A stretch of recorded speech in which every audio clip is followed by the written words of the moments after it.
हे प्रभु आनंद दाता, ज्ञान हमको दीजिए, शीघ्र सारे दुर्गुणों को दूर हमसे कीजिए। लीजिए हमको शरण में, हम सदाचारी बने, ब्रह्मचारी धर्म रक्षक वीर व्रतधारी बने। राम नरेश त्रिपाठी जी की इन्हीं पंक्तियों के साथ हमारे यूट्यूब चैनल पर आप सभी का बहुत बहुत स्वागत है। आइए हम कक्षा 9 से लेकर के कक्षा 12 तक के हिंदी गद्य का विकास एवं उसका आविर्भाव कैसे हुआ है उसके बारे में अध्ययन करते हैं। उत्तर प्रदेश जो टीजीटी पीजीटी होने वाली आगामी परीक्षा होने वाली है उसके लिए बहुत ही महत्वपूर्ण है हिंदी गद्य का विकास और हिंदी साहित्य का विकास भी अगली पार्ट में आने वाला है। तो आप लोग वीडियो में बने रहिए और जैसा भी लगेगा कमेंट करके अवश्य बताएं। और अगर आप नए हों तो हमारे चैनल को सब्सक्राइब कर लें और शेयर अवश्य करें ताकि हर बच्चे के पास, हर छात्र के पास यह वीडियो उपलब्ध हो और वो अच्छे से अच्छे अंक से उत्तीर्ण हो। तो आइए हम लोग अध्ययन करते हैं और समझाते हैं कि हिंदी गद्य का विकास कैसे हुआ, विद्वानों ने क्या क्या कथन है, उनका क्या क्या माना है, कौन कौन सी ईस्वी माना है। तो आइए हम लोग अध्ययन करते हैं। तो कहते हैं कि हिंदी गद्य का विकास, हिंदी गद्य का विकास कई क्षेत्रीय बोली, अब देखो यहाँ कई क्षेत्रीय बोली से हुआ है। कई क्षेत्रीय देखो कई क्षेत्रीय बोली से माना जाता है।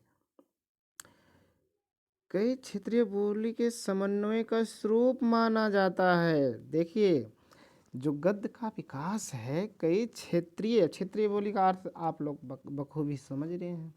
क्षेत्रीय बोली का मतलब है जैसे एक किसी विशेष क्षेत्र में बोली जाए, जैसे अपने उत्तर प्रदेश में अवधी बोली जाती है, प्रतापगढ़, अयोध्या, अम्बेडकर नगर आदि जिलों में यहाँ अवधी बोली जाती है। फिर ब्रज देखो, मथुरा में ब्रज बोला जाता है, पश्चिमी उत्तर प्रदेश में खड़ी बोली जाती है, ठीक है।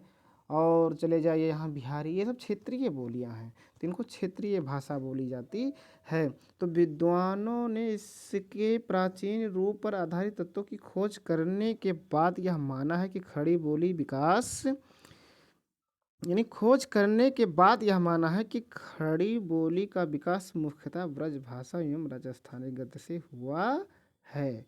अब यहाँ सब भूल जाइए, हमने जितना भी इसको रेड पेन से कॉलम बना दिया, आप लोग यहाँ देखिए, थोड़ा ध्यान दीजिए। लिखा क्या है कि खड़ी यानी विद्वानों ने क्या किया, इसके तत्वों को खोज की और इसके बाद जो है खड़ी बोली का विकास किससे माना है, ब्रज भाषा एवं राजस्थानी गद्य किससे माना है, गद्य यानी खड़ी बोली गद्य का विकास किससे माना है बच्चों, तो माना है ब्रज भाषा एवं राजस्थानी भाषा से माना है। तो पेपर में आता कैसे है प्रश्न कि खड़ी बोली गद्य का विकास किस भाषा से माना जाता है, तो किस भाषा से, तो आप लोग समझ रहे हैं ना, ब्रज एवं राजस्थानी, भूलोगे नहीं ना, ब्रज एवं राजस्थानी। बस जितने भी आपके बोर्ड के एग्जाम में प्रश्न आने वाले हैं इसी से आने वाले हैं, इससे बाहर कुछ नहीं आने वाला है, ये मेरी गारंटी है। 10 नंबर इस क्लास से आपका फिक्स है, कहीं नहीं इधर उधर होने वाला है।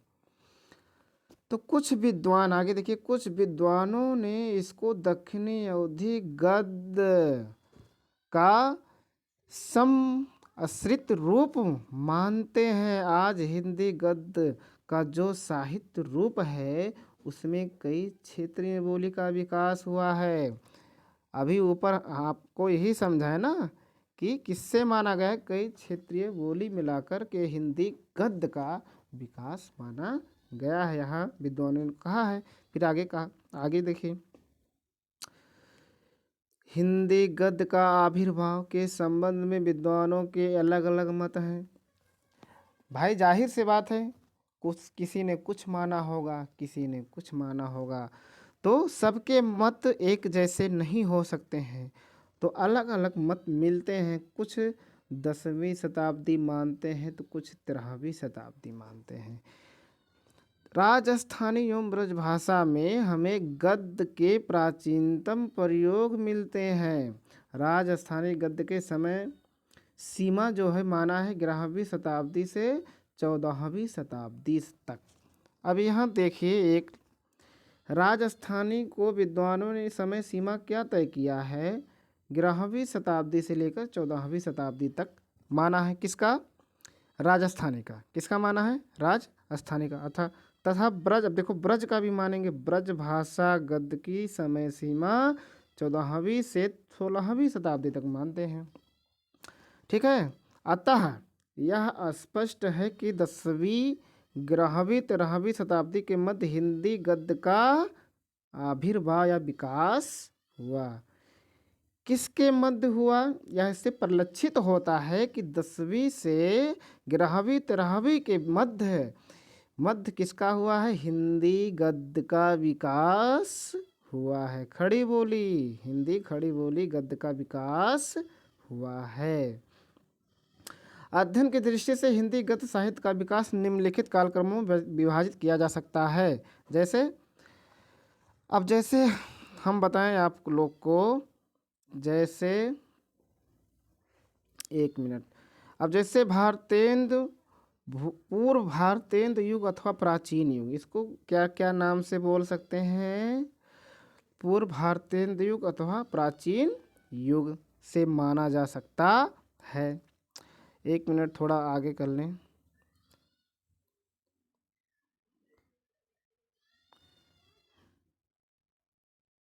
इसको थोड़ा ऊपर कर लें। एक मिनट बस हो गया।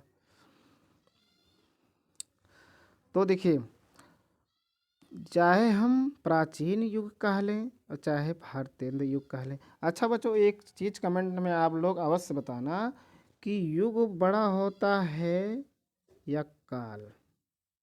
युग और काल में अंतर बताना है या बड़ा और छोटा बताना है? एक ही बात है, इसको अवश्य आप लोग बताना। ठीक है, कमेंट में।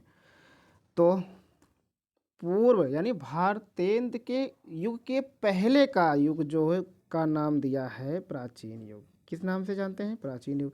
अच्छा, उसका समय सीमा क्या निर्धारित किया गया है? 13वीं शताब्दी से लेकर के 1868 ईस्वी तक, 1868 ईस्वी तक है। अच्छा, ये ईस्वी है। अगर आप लोग को संवत बनाना हो तो ये जान लीजिए, संवत अगर आप लोग को बनाना होता है तो उसमें आप लोग 57 वर्ष जो है जोड़ देना। ईस्वी में 57 वर्ष जोड़ने पर, 57 वर्ष को जोड़ने पर आपका संवत निकल जाएगा। ठीक है, ये आ गया समझ में ना? प्राचीन युग कब से माना है? 13वीं शताब्दी से लेकर के 1868 ईस्वी तक माना गया है। दूसरा युग हमारा है भारतेंदु जी के नाम पर पड़ा है, भारतेंदु युग। कब माना गया है? 1868 से लेकर 1900 तक माना गया है। क्यों माना गया 1868 से? क्योंकि भारतेंदु जी का जन्म 1850 में हुआ था, काशी में 1850 में उनका जन्म हुआ। ठीक है, लेकिन उनकी जो एक पत्रिका आई, कवि वचन सुधा। कौन सी पत्रिका? कवि वचन सुधा। कवि वचन सुधा जो एक पत्रिका आई इनकी, वो 1868 में प्रकाशित हुई, 1868 में। इसलिए उनका युग जो है कुछ विद्वानों ने 1868 से माना है। तीसरा है द्विवेदी युग। द्विवेदी युग 1900 ईस्वी से लेकर 1922 तक माना है। फिर शुक्ल युग या इसको मानते हैं छायावाद युग का आरंभ 1922 से लेकर 1938। 1936 मिलता है छायावाद युग, लेकिन 1938 डॉक्टर नगेंद्र मानते हैं 1938। ठीक बात है। अगला देखिए, शुक्लोत्तर युग, जिसको छायावाद उत्तर युग माने छायावाद के बाद का युग 1868 से 1947 तक। और उत्तर युग को माना गया है 1947 तक, 1947 से अब तक माना गया है। ठीक है, आशा कर रहा हूँ आप लोग समझ में आ रहा होगा। आइए प्राचीन युगीन गद्य, प्राचीन युगीन गद्य के बारे में हम थोड़ा समझते हैं। समझते क्या है कि इस युग के अंतर्गत हिंदी गद्य की उद्भव एवं भारतीय युग के पूर्व तक के समय लिखा गया है। अभी जो हमने समझाया 13वीं शताब्दी से लेकर 1868 यानी प्राचीन युग, उसके बारे में कहा गया है कि लिखा। वस्तुतः हिंदी गद्य के, अब थोड़ा जल्दी करते हैं, कोई मतलब नहीं, आपका समय बहुत बहुमूल्य है, इसलिए इसको जो भी होगा हम अवश्य बताएंगे। वस्तुतः हिंदी गद्य साहित्य आदिकाल में हिंदी गद्य के प्राचीन रूप में यत तत्र उपलब्ध होते हैं। राजस्थानी व दक्षिणी भारत में तो अवश्य हिंदी गद्य के प्रारंभिक रूप की झलक मिलती है। उत्तर भारत में ब्रजभाषा गद्य के ही उदाहरण अधिक मात्रा में प्राप्त होते हैं। प्राचीन युग में काव्य रचना के साथ साथ गद्य रचना की दिशा में कुछ स्फुट प्रयास लक्षित होते हैं, यानी मिलते हैं। राउल बेल, ये देखिए, राउल बेल एक चंपू काव्य है, उक्त व्यक्त प्रकरण और वर्ण रत्नाकर। इस संदर्भ में उल्लेखनीय रचना कुछ विद्वानों ने राउल बेल को ही राजस्थानी, देखो राउल बेल को ही राजस्थानी गद्य प्राचीनतम रचना माना, यानी हिंदी गद्य का प्रथम रचना कौन माना गया है? राउल बेल कुछ विद्वान मानते हैं। राउल बेल के कवि हैं रोड़ा, कवि रोड़ा। ठीक है, राउल बेल किसने लिखा है? रोड़ा कवि। किसने लिखा है? रोड़ा कवि। ठीक है, अच्छा, एक चंपू शब्द मिला है हम लोग को। चंपू शब्द आप लोग समझिए, चंपू क्या होता है, यानी जो गद्य, गद्य प्लस पद, गद्य और पद में मिश्रित लिखा जाता है, उसी को चंपू काव्य कहा जाता है।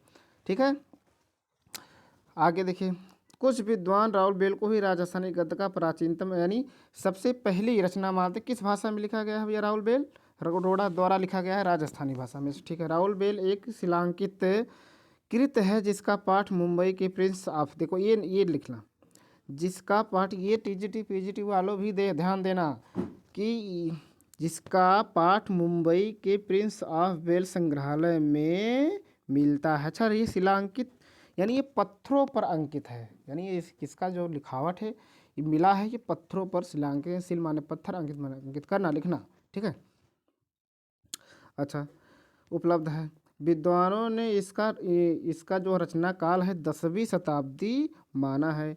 इनकी रचना राउल नायिका के नक्सिक वर्णन है। अब ले किसका है इसमें? नायिका अगर पूछ ले राउल बेल में किसके बारे में लिखा है, तो लिखा किसके बारे में है? राउल एक नायिका है, उसके नक्सिक वर्णन हुआ। अच्छा, नक्सिक क्या है?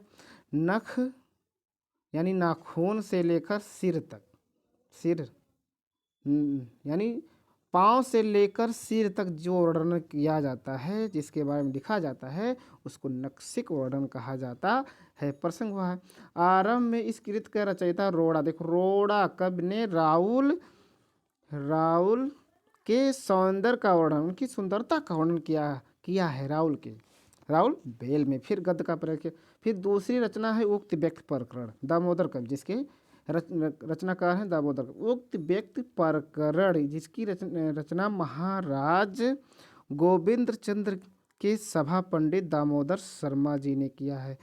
ये लिख लो, उक्त व्यक्त और ये राउल बेल। ठीक है, तो उक्त व्यक्त जो है प्रकरण की रचना महाराज गोविंद के सभा में एक पंडित थे दामोदर शर्मा जी ने 12वीं शताब्दी में की थी।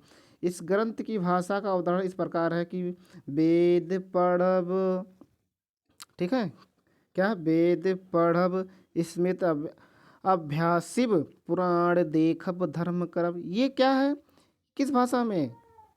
इस गद्य के और पद दोनों शैलियों में हिंदी, देखो ये गद्य और पद दोनों शैलियों में है, तो इसका मतलब ये कि ये भी चंपू काव्य है। उक्त व्यक्त प्रकरण भी चंपू काव्य। इसमें गद्य और पद दोनों शैलियों का हिंदी भाषा में तत्सम शब्दावली का प्रयोग बढ़ती हुई प्रवृत्ति का पता चलता है। मैथिली के प्राप्त ग्रंथ में ज्योतिश्वर, वर्ण रत्नाकर, ग्रंथ ऐसे तीसरी रचना है तो मैथिली शब्द भाषा में लिखा गया है। ठीक है, मैथिली हिंदी में रचित गद्य की यह पुस्तक डॉक्टर सुनीत कुमार चटर्जी और पंडित बबुआ मिश्र के संपादन में बंगाल एशियाटिक सोसाइटी में प्रकाशित हो चुकी है। डॉक्टर हजारी प्रसाद द्विवेदी, यहाँ देखिए डॉक्टर हजारी प्रसाद द्विवेदी मतानुसार इनकी रचना 14वीं शताब्दी में हुई है। कब माना है? 14वीं शताब्दी से माना है। ठीक है, अच्छी बात है। आगे देखिए, तो इसके उपरांत तो राजस्थानी गद्य, ब्रजभाषा गद्य, खड़ी बोली का प्रारंभिक गद्य साहित्य आदि विचारणीय सामग्री है। हिंदी परिवार की भाषा में गद्य का उन्मेष सर्वप्रथम राजस्थानी, कहाँ से? राजस्थानी गद्य से प्राप्त होता है। अभी हमने ऊपर बताया राजस्थानी में गद्य परंपरा निश्चित रूप से ईसा की 13वीं शताब्दी से प्रारंभ होती है। राजस्थानी गद्य का प्रारंभिक विकास में जैन विद्वानों का विशेष योग रहा है और इसमें कोई संदेह नहीं है। इसमें कोई संदेह नहीं है। वह ब्रजभाषा गद्य साहित्य अपेक्षा प्राचीन, ये सब जो है पढ़ने वाली बात नहीं है। जो मैंने बता रहा हूँ बस उतना ही पढ़िए आप लोग। ठीक है, आगे क्या है? ब्रजभाषा गद्य का सूत्रपात।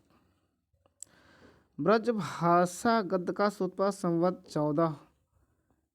1400 विक्रम संवत के आसपास माना जाता। अब देखो 1400 विक्रम संवत आ गया तो आप लोग कमेंट करिए कि ईस्वी कितना होगा। अभी हमने ऊपर बताया है आप लोग को कि अगर संवत विक्रम संवत है तो ईस्वी कैसे निकलेगा, ईस्वी है तो विक्रम संवत कैसे बनाएंगे, ऊपर देख लेना आप लोग, आगे ही बता चुका हूँ। ठीक है, ब्रजभाषा का गद्य प्राचीनतम रूप आचार्य रामचंद्र शुक्ल के अनुसार 1457 ईस्वी तक उपलब्ध होता है और उन्होंने योगियों के धार्मिक उपदेशों में से कुछ उद्धृत कर उसे संवत 14वीं विक्रम संवत के आसपास ब्रजभाषा गद्य मान लिया है। किंतु भाषा प्रयोग की दृष्टि से ब्रजभाषा गद्य प्राचीन नमूने सन 1513 के पूर्व नहीं है। धार्मिक और आध्यात्मिक विषयों के साथ वैदिक ज्योतिष, इतिहास, भूगोल, गणित, धनुर्वेद, शकुन आदि विषयों पर, ठीक है, ये सब आगे देखिए। जो महत्वपूर्ण है आप लोग को वही हम बताने वाले हैं इस बुक में, और इससे ज़्यादा आप लोग का समय न बर्बाद हो यह देखते हुए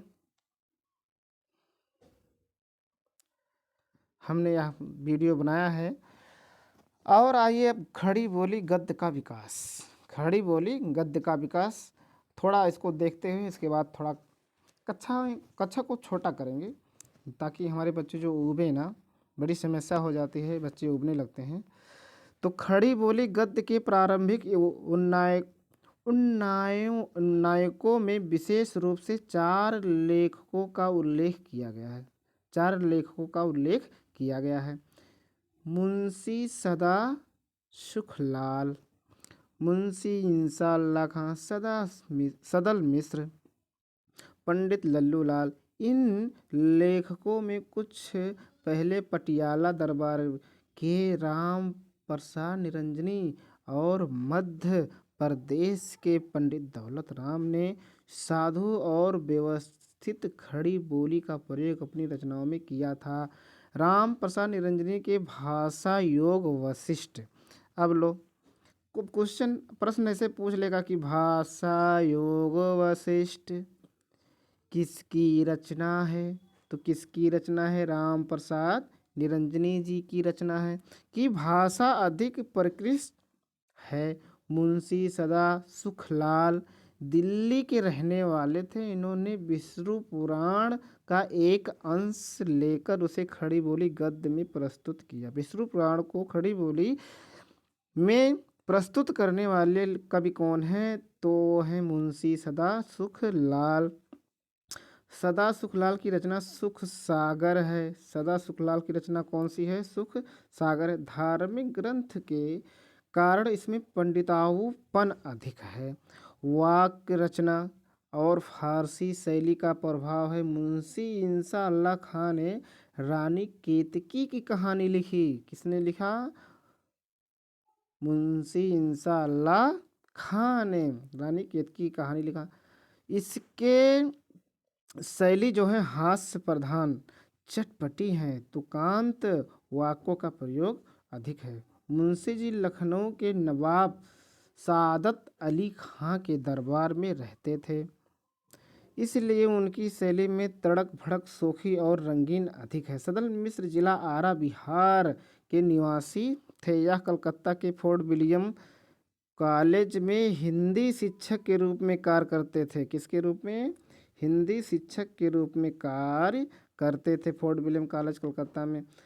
नासिके तोपा खान इनकी प्रसिद्ध रचना है। इसमें इसकी पूर्वीपन अधिक है। इसमें पूर्वीपन अधिक है कि पूर्व के रहने वाला आरा बिहार के रहने वाले थे मिश्रा जी, तो उसमें पूर्वीपन तो रहेगा ही रहेगा ना। और वाक्य रचना शिथिल है। पंडित लल्लू लाल आगरा के रहने वाले गुरुजी गुजराती ब्राह्मण थे। जो लल्लू लाल जी थे, पंडित लल्लू लाल, ये गुजराती ब्राह्मण थे। ये फोर्ट विलियम कॉलेज के में नियुक्त हुए थे। इनकी प्रसिद्ध रचना प्रेम सागर है। ये जितने भी रचनाएं हैं आप लोग नोट डाउन कर लेना, और अति महत्वपूर्ण हैं। यही सब बार बार पूछे जाते हैं कक्षा 12, कक्षा 9, कक्षा 10 के बोर्ड के एग्जाम में। ठीक है, तो भारतीय जागरण में बस आज इतना ही। जैसा भी होगा क्लास आप लोग कमेंट में अवश्य बताना। आशा करूँगा कि यह वीडियो आप लोग को बड़ा अच्छा लगा होगा। जैसा होगा आप लोग बताना। ठीक है, बहुत बहुत